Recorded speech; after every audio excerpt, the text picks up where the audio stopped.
Mihatag og 5.5 million pesos para sa Brigada Eskwela 2024. Aniya ang kumplitong detalye.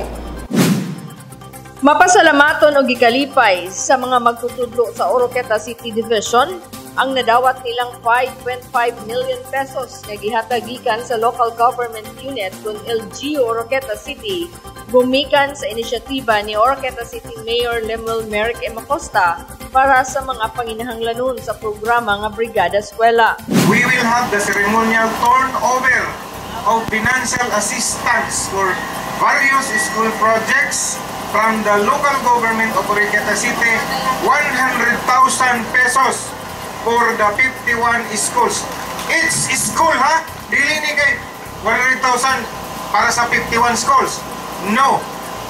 Each school is given by the local government unit of Oroqueta City 100,000.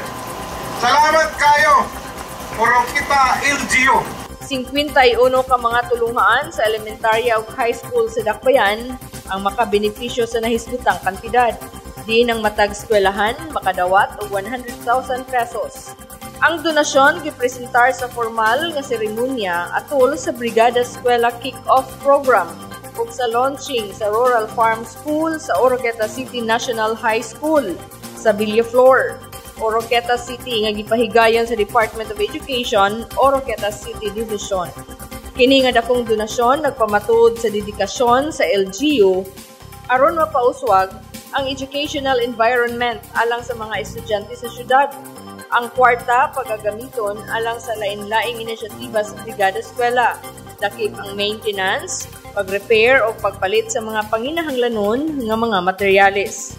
Kining inisyatiba gituyo aron mapauswag ang kalidad sa edukasyon ug makahimo og maayong palibot para sa pagkat-on sa mga kabataan.